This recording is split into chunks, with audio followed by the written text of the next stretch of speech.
एक कहानी से शुरुआत करते हैं। एक ऐसे दिन की कहानी जो हर लिहाज से एक बहुत ही शानदार दिन होना चाहिए था, पर क्या वो वैसा ही रहा?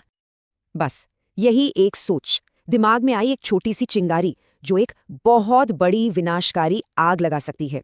मिलते हैं प्रशांत से, एक ऐसा इंसान जिसके पास कहने को तो वो सब कुछ है जो उसने अपनी मेहनत और अनुशासन से बनाया है।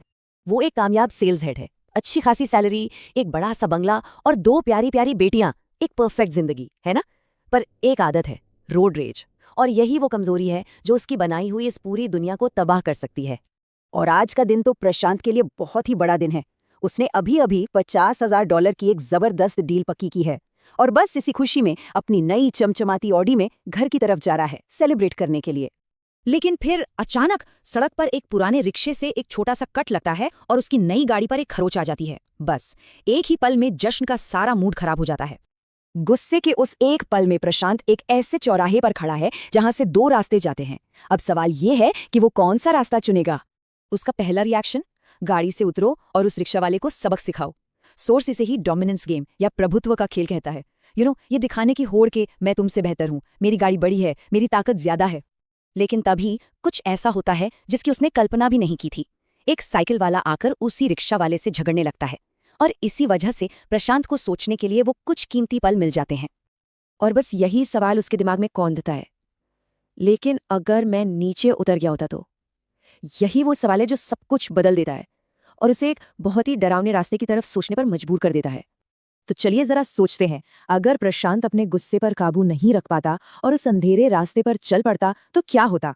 ये वो भयानक मंजर है जो प्रशांत की आंखों के सामने घूम जाता है। उसे साफ साफ दिखता है कि आगे क्या क्या हो सकता है। पहले जुबानी कहासुनी, फिर वो हाथापाई में बदल जाएगी, और फिर पुलिस केस, और आखिर में जेल।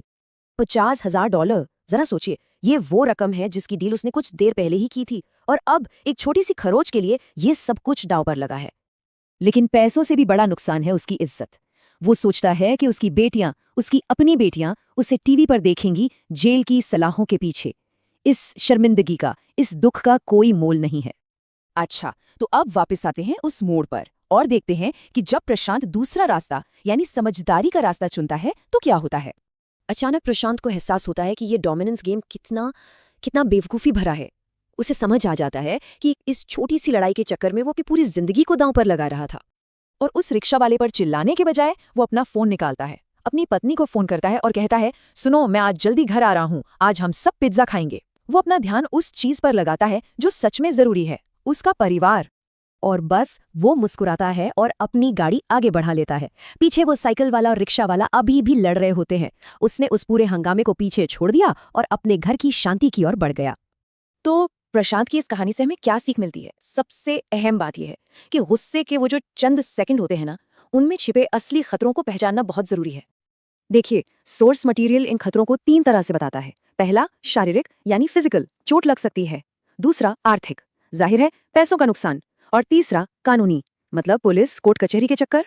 और एक बहुत ही दिलचस्प बात जिसके बारे में ज्यादातर लोग सोचते भी नहीं, अगर ये साबित हो जाए कि नुकसान रोड रेज की वजह से हुआ है तो बहुत मुमकिन है कि इंश्योरेंस कंपनी क्लेम देने से ही मना कर दे।